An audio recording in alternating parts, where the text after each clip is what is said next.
Do you have a history of ankle injuries? If so, you got to watch this video.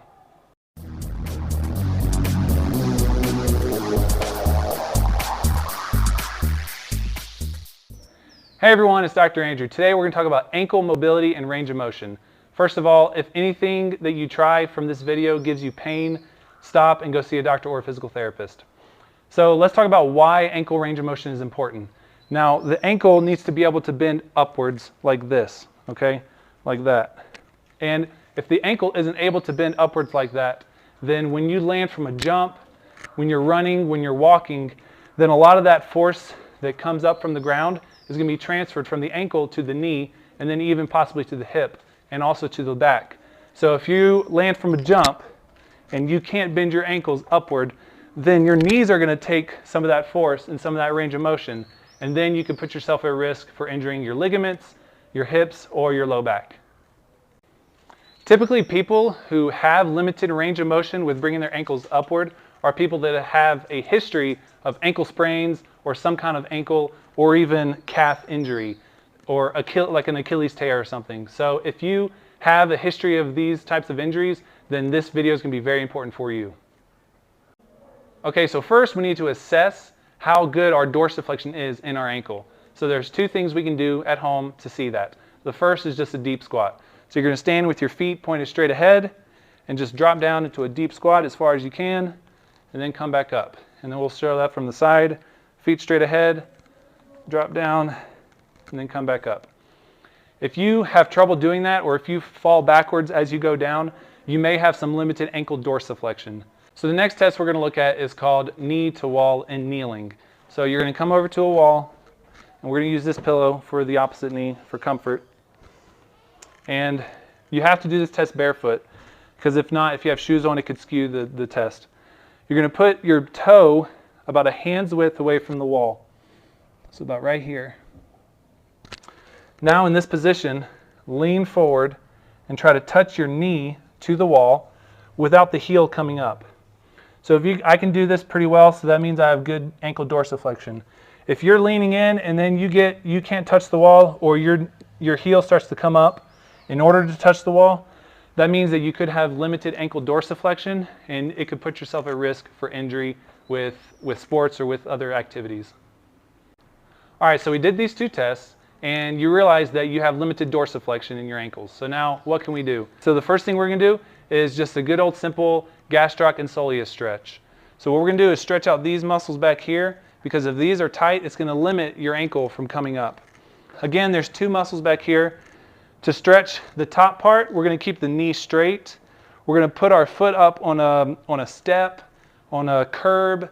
You can put it on the wall, on anything, and then lean forward from the hips. So push your hips forward, keep that heel on the ground, and you're going to feel a stretch in the calf right there.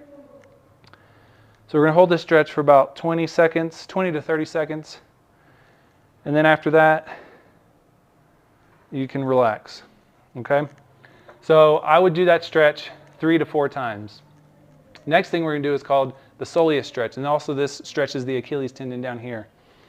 So same position, foot up on the curb, heel on the ground, but now instead of keeping the knee straight, you're going to bend the knee, and you're going to lean forward and drive the knee forward with your hips. Okay, drive that knee forward, keep your heel on the ground, and you're going to feel a stretch down in here. Again, hold this for 20 to 30 seconds, and then relax. All right, so the next stretch we're going to do is really a self-mobilization of the ankle joint. So the ankle joint itself has the joint capsule, has ligaments and tendons all around it. So in order to really stretch those ligaments in the joint capsule, you have to do something called a mobilization. So what we're going to do is get down on one knee. The ankle that we're mobilizing is this one right here. So start in this position.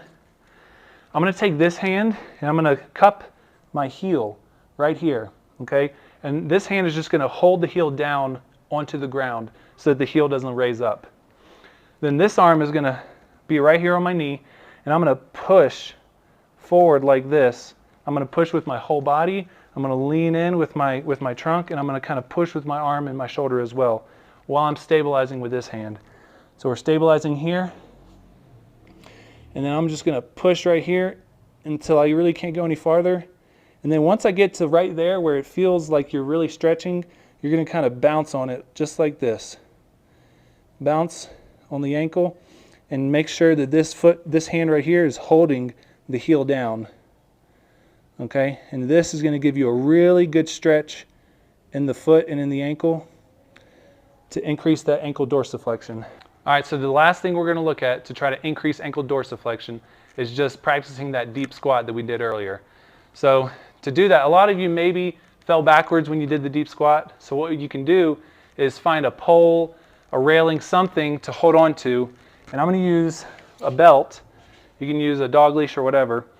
And if you tried to go into that deep squat and then you started to lose your balance backwards, you can hold on here and try to keep on pushing down, pushing your glutes backwards to really get a good bend in the ankle. So once you get to about right here, what you're going to do is lean your body forward and try to contract these muscles right here. These are called the anterior tibialis muscles. So what you're going to do is just really squeeze that muscle, hold it for about 3 to 5 seconds, and then relax. Okay, lean forward, squeeze that muscle, and then relax. And you're going to repeat this about 20 times, and then relax. I hope you found this video helpful. I hope you're able to do this at home and increase your range of motion to avoid risk of injury in the future.